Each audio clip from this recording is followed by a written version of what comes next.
Cuma ada yang mengatakan hadisnya caranya ora sahih. Cuma kalau menurut pedoman Ahlussunnah wal Jamaah kan, Assalamualaikum warahmatullahi wabarakatuh. Waalaikumsalam warahmatullahi wabarakatuh. Salam sejahtera untuk kita semua dan semua muhibbin KI Tribun dimanapun Anda berada. Yang di Kalimantan ada ya Gus? Ada. Mana itu alumni terjauh Gus? Ya, Ketapang. Ketapang. Hongkong itu? Hongkong ada. Kapan tuh Hongkong? Halo Hongkong. Taiwan. Taiwan ada. Bah, Malaysia. ini memang penampilannya iketan, tapi sudah go internasional, jangan salah. Kapan terakhir ke Hong Kong? Ya, belum pernah lah, belum ke Hong Kong. Taiwan sudah ya? Belum pernah. Loh, luar negeri udah lah. Pernah. Hah? Jangan Lombok, Gus. Ya, kalau pidato pernah, pidatonya tapi pidatonya. Ini Gus, tausiahnya.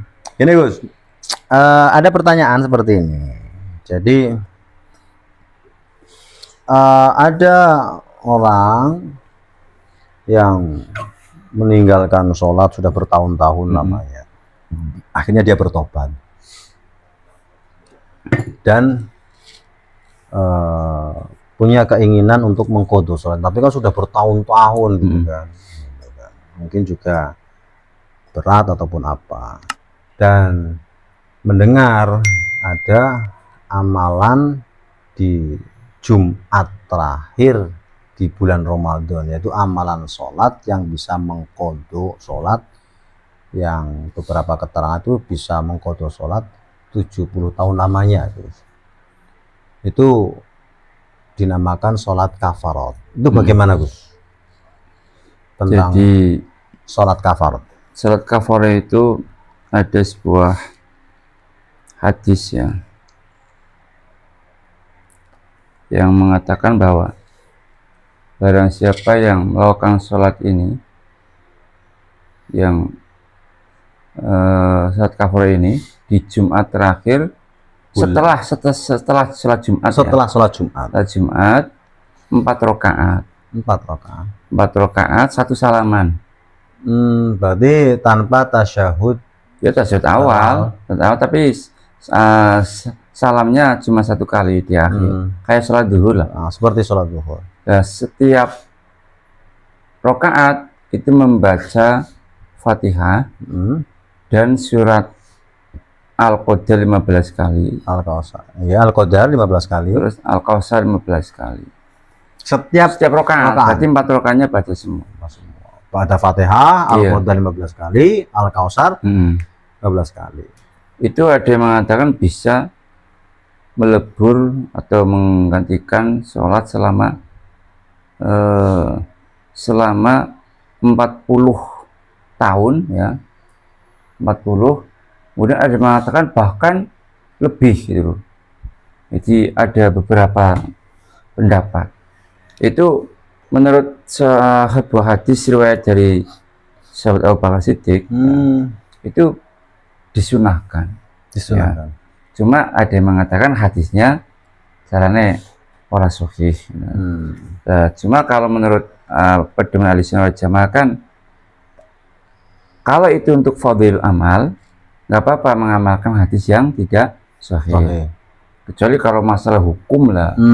Kalau hukum, ketentuan hukum harus pakai hadis yang sahih. Tapi kalau untuk amal-amal yang utama, yang mulia, itu nggak apa-apa kita mengamalkan hadis dhaif. Jadi karena ada sebagian yang juga yang membid'ahkan, ada dari kalangan NU juga. Ya, dari kalangan NU maupun non NU.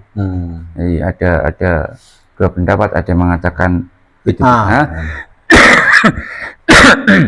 ada yang mengatakan itu sunnah. Karena itu riwayat dari sahabat Abu Bakar Siddiq. Otomatis kalau sahabat melakukan kan berarti juga sunnah, dapat kata belajar dari Rasulullah kan begitu.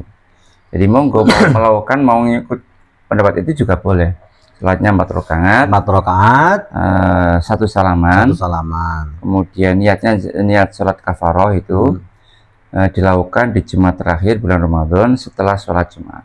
bisa langsung pada saat itu atau bisa dilakukan di rumah? Bisa. Yang penting setelah batasannya sampai masuk asar ataupun sebelum asar? Dia masuk asar sampai asar. Sampai asar. Jadi pada asar nggak apa-apa. Nggak boleh ya gitu ya. Kalau hitungan Hijriah kan habis asar sudah masuk tanggal berikutnya. Berarti sampai sebelum asar. Iya. Sebelum asar. Begitu. Jadi banyak juga yang mengamalkan, terutama dari kalangan NU banyak juga mengamalkan. Itu sholat yang bisa melebur dosa meninggalkan sholat selama ya. Ada yang mengatakan 40 tahun, ada yang mengatakan bahkan 100 tahun 100 tahun Pak ya, kalau nggak salah itu. Saya pernah mendengar 70 tahun juga. 70 tahun ya. Jadi tapi mohon maaf, tetap wajib qadha. Nggak boleh terusan kita enak-enakan melakukan itu terus yang kemarin-kemarin nggak dilakukan terus nggak diqadha, nggak boleh, tetap wajib qadha. Kok baik apa Jumat terakhir baik gitu kan. Nah iya kan 40 tahun kan lunas gitu. Itu sholat kafarah. Sholat kafarah. Jadi ya, monggo itu ternyata boleh dilakukan. Boleh dilakukan. Banyak kalangan NU yang mengamalkan banyak.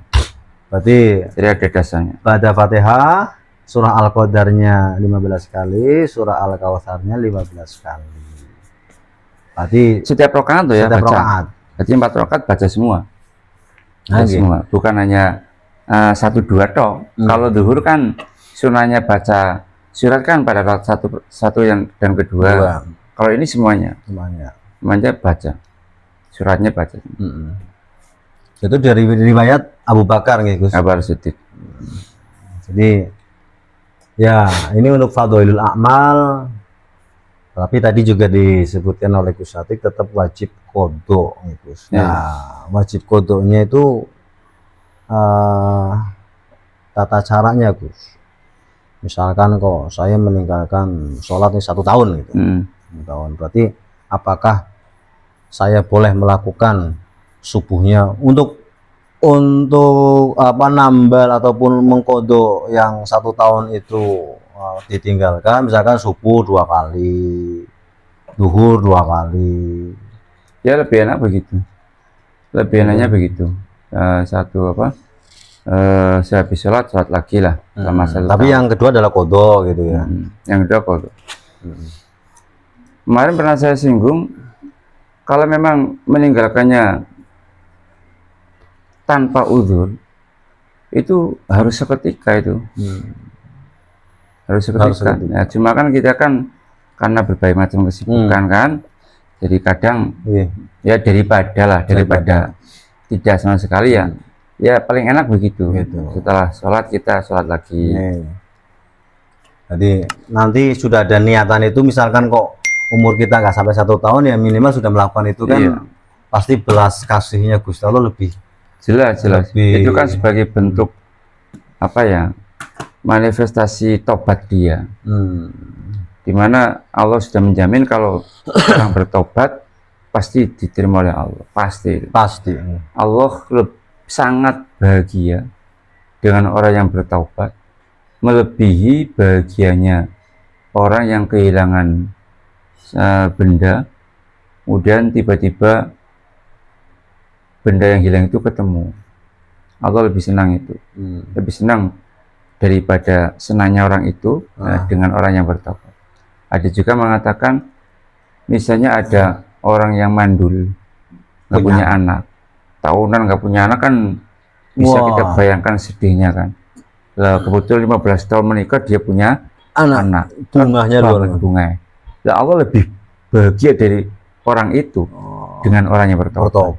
Jadi untuk teman-teman atau siapapun yang melakukan tobat, yang melakukan kesalahan, pokoknya jangan berkecil hati, jangan putus asa, jangan ragu untuk mendekat kepada Allah, jangan putus untuk asa, bertobat. Karena katanya sesuatu hal yang paling buruk adalah putus asa terhadap rahmat Allah. Jadi Allah itu jelas akan mengasihi hambanya selama hamba itu mau bertobat secara sungguh-sungguh. Kalau dalam hadis Abi Jamrah diterangkan itu ada orang